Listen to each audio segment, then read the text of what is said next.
Chris Arminio grabs the first ground ball, and we'll see Jacksonville play the first card. Jack Shaw, the short stick D-midi is on him.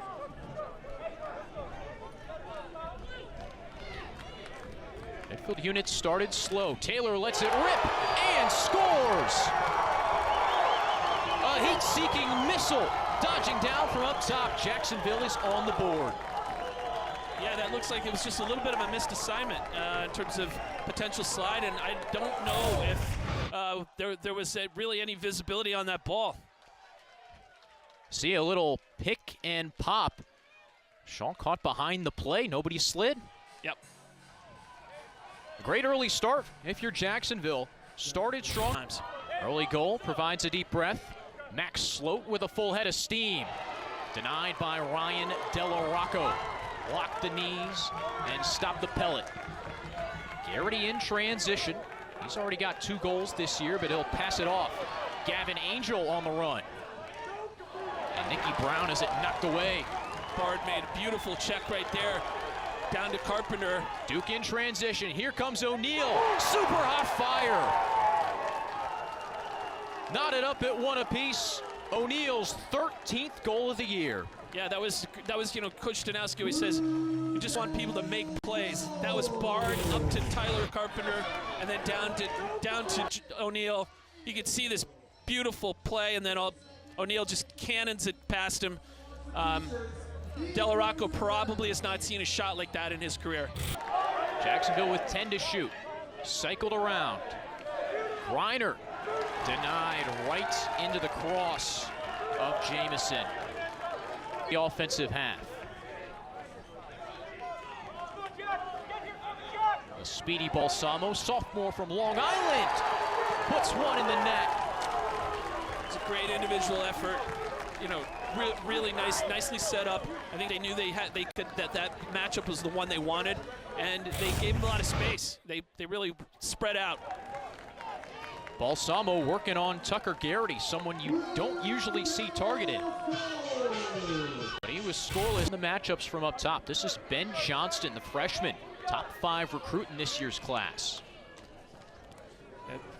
Andrews really got a great sweep dodge, and where he really moves laterally and then is able to take usually a low to high shot.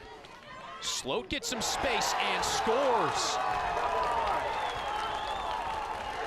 Duke's midfielders with 2 quick tallies, and the Blue Devils double their advantage. Yeah, they're really on offense. They're really playing with purpose. You know, they're taking care of the ball. They're setting up the right matchups. And here, Sloat had his hands free. That was key. You know, I think Coach Galloway's going to say you got to really get up on his hands. There's no one there. So, you know, that's when everything's working right, and we saw some of those sort of imprudent decisions in the Marist game. I hope Coach Galloway, you know, you know, I know today that he feels he really has to cut down those turnovers, but that's just, you can't have that happen. 23 a pop over the first 2. Yeah. First game was a win over Binghamton in Maryland for Jacksonville. Oh, what a swim from Denenza, right in front, and Dyson Williams cashes in. Definite highlight reel on that one. Aiden Denenza, little dip in Lake Jordan, and Duke ahead 4-1. Definitely the kind of game, kind of start the Devils wanted. Amazing swim dodge here. Going down to Dyson, who's always open. Beautiful shot. Say goodbye. 4-1 Duke, midway through the first quarter at Koskinen Stadium. Dyson Williams scored the last one before the timeout. And the Duke offense has another opportunity. Here comes Jake Naso. Fires wide right. Naso didn't take any face-offs over the offseason, but played offense, played defense to improve his lacrosse IQ. Duke offense has been sharp early on. That was their 7th shot. 4 of them found the back of the net. Yeah, I think that they're looking for offensive efficiency. There are times in last year where, you know, where they had some times where they fell off on that. And so right now this is a good start. McAdory from a low angle. The twister on goal line extended. What a finish. Yeah, that was a special play. he basically knew he had a step, and there was no slide coming. The only issue was his angle going to run out before he got to goal line extended, and he was able to extend that stick and pop it in with a twister. Check this out. Darminio's on his body all the way. Doesn't touch the crease. Smooth moves. Yeah, he got that one step he gets by leaning in, and he's right on his hip, and at that point he basically is able to get. As the Jacksonville middies trot on. This is Ibrahim Pio working on Tyler Carpenter. Carpenter on the trail check. Dispossesses Pio. You called his stick a Ginsu knife earlier in the week, David. Tyler, yeah. He is able to basically dice and slice his opponents in so many different ways with his stick. I've never seen a takeaway artist like him work his magic, and he does it week in and week out. He can get to ground balls on the ground quicker than anyone. He can strip players. There's O'Neal. Money in the bank. His second of the day after Charlie O'Connor denied on the doorstep. Duke keeps on recycling opportunities from defense to offense. This transition game is so good. Yeah, there he is. Great play, and it leads to really quick offense. And then, Brendan O'Neal's going to come around with that lefty sweep, and his point of release is so much. It's like a catapult. It's almost hidden from the goalie's behind the goal. Williams just missed. The shot clock resets. Reset. McAdory lost his footing. Yeah. Another look at this Williams opportunity. Yeah, it's just a great individual effort. Sloat's already got one. And he's got a head of steam. Just missed the top bar. That was it. Had tremendous velocity on that shot. He can really sling it out of California. O'Neal, the big body, question mark, dodge for a goal. Textbook. Textbook. He was the best player in the Men's World Cup this summer, and he's come back to college with fire in his cross. Yeah. He's seen Ethan Lamond. He's waiting to get on the offensive side now. He was the only Dolphin with 3 coming in. There's a Dolphin goal. It's Anthony Caputo with a tally. His first at the D1 level was fantastic with pace last year, D2 Midi of the Year, but he attacks from up top, vertically. Yeah, I mean, I think right there is just a little bit of lack of communication. There wasn't. They've started the man-up possession. 15 to shoot for the Blue Devils after Tucker Garrity's push in the back. Duke cashes in. Dyson Williams, his second of the day. Beautiful feed right in front from Zawada. Yeah, that's a great combination. Those two actually played together quite a bit in their past at the Hill Academy, and it's a reunion for them. They have muscle memory. They know where each other are, and if you pass it to Dyson Williams and he's within 3 feet of the goal, he's going to find a way. Righty, lefty, invert. Score the game's first goal, got one right before the end of the first quarter. Caputo scored that second goal, operating against Jack Shaw. He slips. That's been a theme throughout the first quarter. Lost it out of his cross right to Jamison. He slipped. There was a little bit. The check was already in process and wound up. McAdory picks up pace. Williams right in front, turns and burns.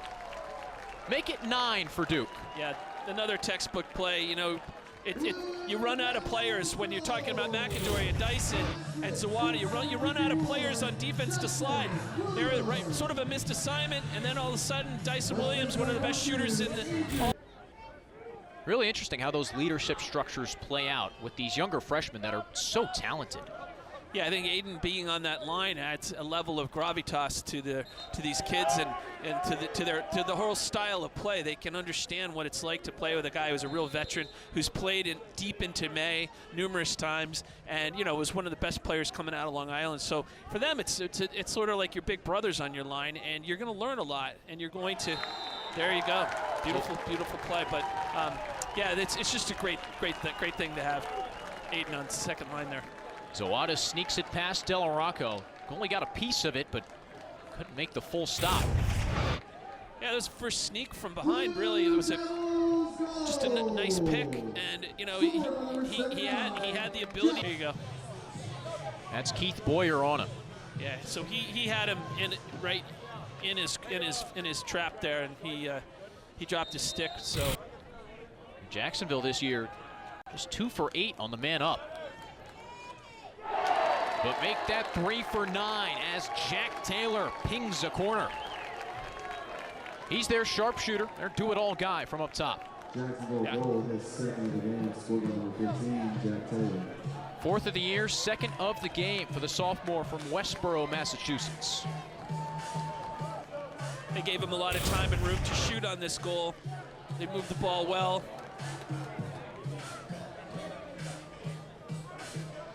This is that early lead-in as... Yeah, this is the resulting penalty. This is the hold right here. Stick drops.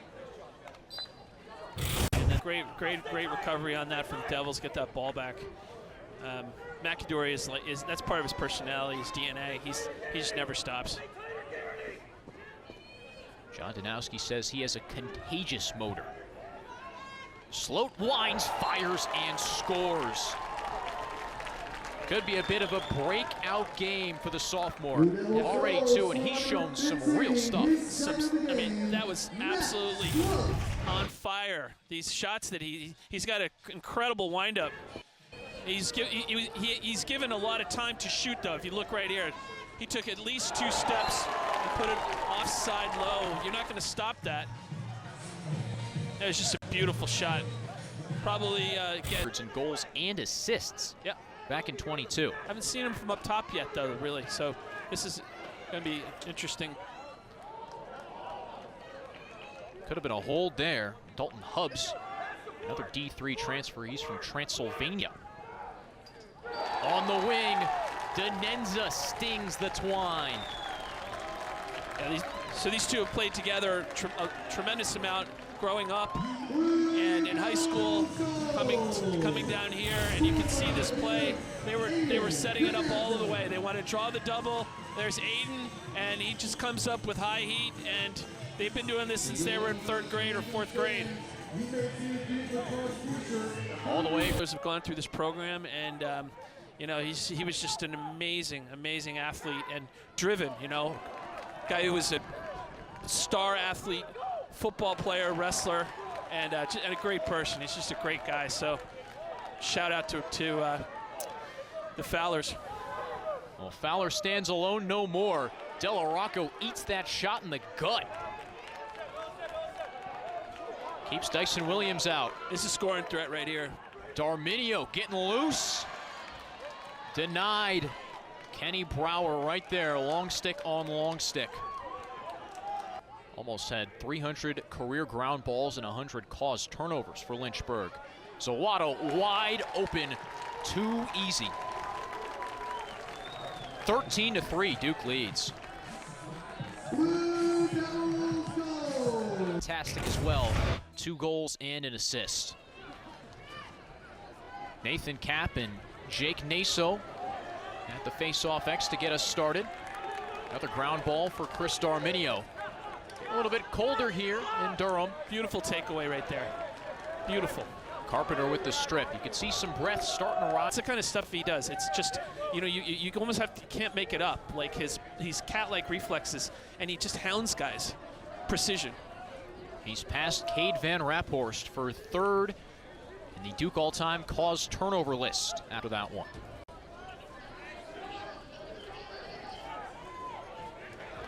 Jacksonville playing man-to-man. McAdory looking to take advantage, and he does. 2nd of the game for Andrew McAdory. If he gets a step, he's going to lower that stick and shoot off of his hip. Let's see what happens. So that's really what it really looked like. And it's a very deceptive shot for a goalie to try to stop, so that they were able to come in and Zawada pick that one up. That's how you know Coach Danowski gave a pretty good halftime speech. No one's sleeping. See, there's a lot of space there on Brennan. Oh, Brennan O'Neill. What else can you want from him? Yeah, it's literally every time we turn around, there's a new highlight reel. BTB for number 15 tonight.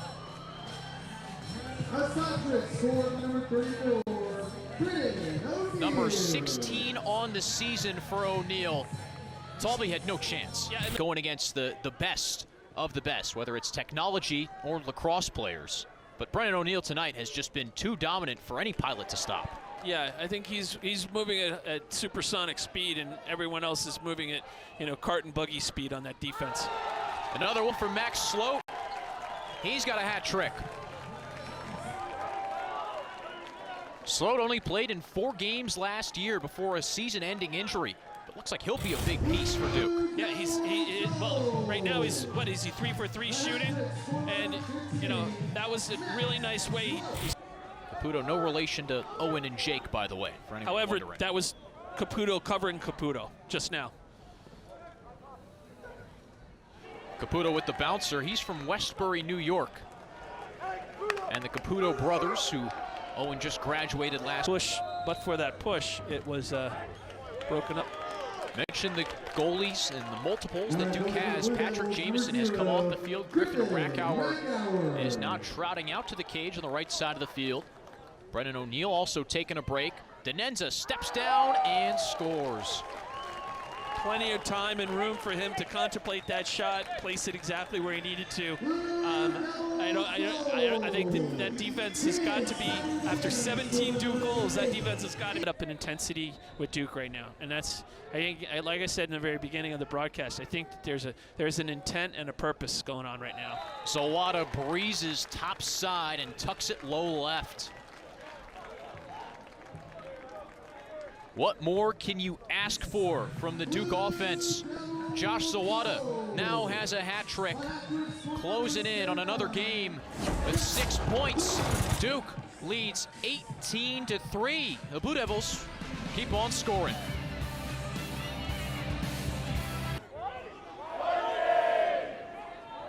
Taylor down goal line extended. Turns, fires, Rackauer with the stop. A sprawling second attempt, a little high from Jacob Griner. Just great positioning. He's the real deal. I'm looking at him. I hadn't seen him play yet this season, but I've heard great things about him. He's playing great. Rackauer saw a little bit of action against St. Joe's. Another stop. They won gold in Israel. With 1 second left. Freshman Will Krupski working down on the restraining line.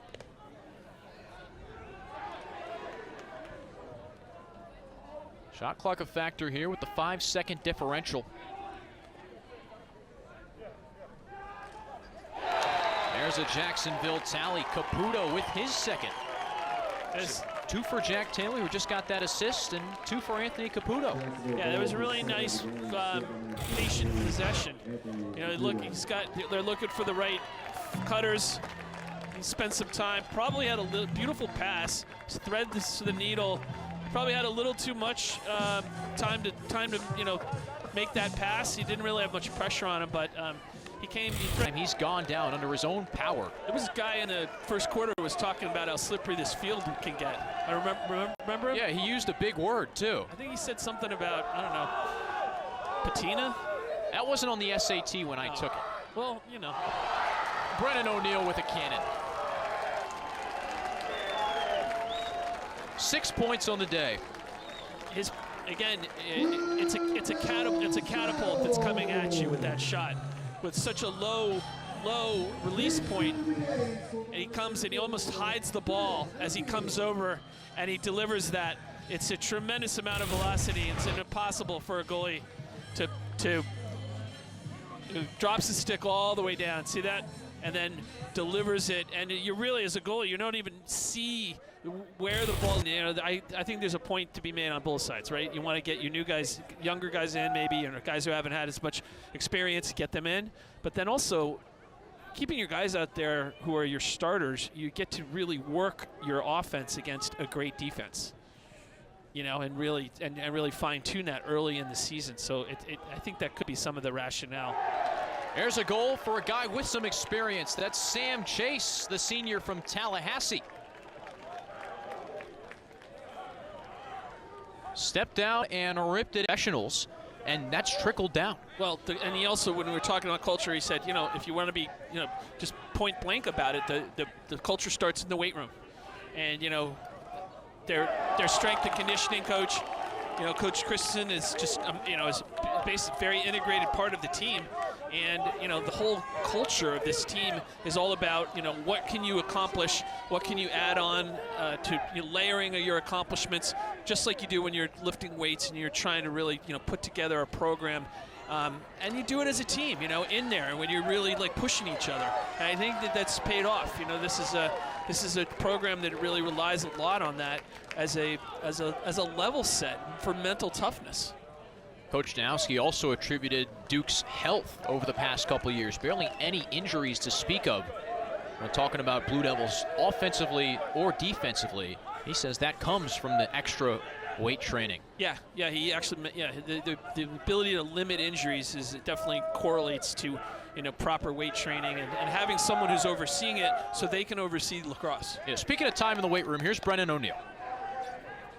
6'2", 225 for anyone wondering. Built like a house. Yeah, he also can run like a gazelle. Dyson Williams for 20.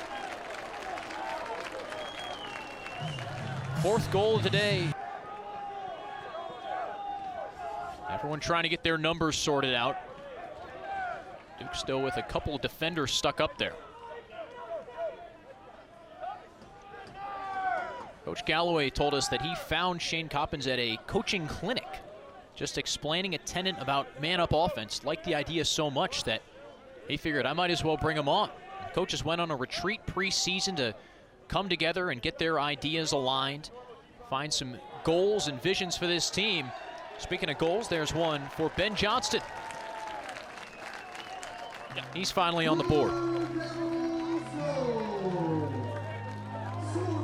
Spinning jump shot from the number 4 recruit in the class of 23.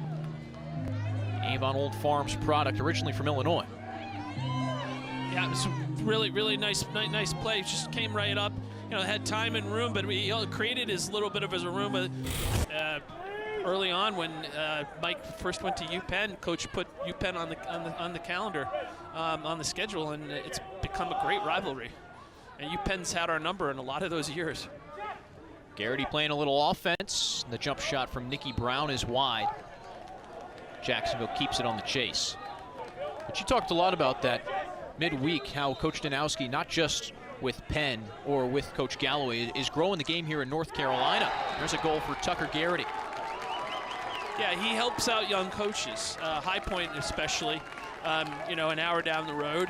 And I think he also works with other, with the women's teams and different teams. That was just a really good backdoor cut by Garrity, and he can play in any part of the field. He's normally working his magic on defense, but there, put a nice bounce shot. What's the next step that Coach Galloway is bringing to the Monday practice? Well, they have to look at what their goals were today. Their goals were to try to do something very difficult, which is to three-peat against this Duke program, not this team, but against the program. So what did they learn? What did they take away? What, strengths and weaknesses? What are the things that they thought that they were good at and they confirmed they were good at? And what are the things that they didn't think they were good at, and now they're finding out, yeah, we were right. Those were some of our weaknesses. So I think it's a real introspective evaluation of the team, but it's early, so you have a lot of time to recover. You're going to get ready for your conference games in the ASUN, and I think that's really where you have to go. Is like there's no downside losing to the number 2 school in the nation. Ethan Lamont tucks one home. And Jacksonville, with its main guys on the field late, has picked up a little momentum, caused a couple turnovers, and put together some better offensive possessions. Yeah, I think he wants his veterans to get a few scores on the board against this Duke team, to make sure that they're carrying some level of confidence and morale and momentum into the next weeks ahead. This is a long season, and you can't look at this as tuck your tail between. I respect them for playing playing non-conference tough team. Syracuse is back in true form again. There you go. And you have to be careful what I say here. I'm with the Syracuse grad. I wasn't going to bring it up. Well, I wasn't going to bring it up. Yeah, and the Orange are back, and I think that they're Orange are back. Connor Drake is in. And he gets his 5th career goal. Avoids the over-the-head check, tucks it home for 22. It's Connor Drake, a product of Wilton, Connecticut, my hometown. There you go. Amazing play here, comes around, fights through, and puts it home. Well done, Connor. What worked in your game plan, and what we were going in assumptions that worked, and what we were going in assumptions that didn't work. And you're making sure that you're staying focused and injury-free for the next couple weeks before you go into your ACC schedule, and you're spending some time celebrating. Reed Landon will do just that. Last tally on the board goes to the junior from Dallas. 23. Famous number around these parts, but not in Duke blue on the scoreboard for the number 2 team in the nation. Sideline can't be described. Hugs all around. Dyson Williams ecstatic, and Duke gets its revenge. After losing 2 years ago on this very field, the Blue Devils crush the Dolphins. 23-7 is the final. David, it was all Duke from start to finish. Yeah, I think that, again, it's focus, intensity, precision. They had a great plan going in. I think they kept their guys relaxed. They kept them at an emotionally even keel, but they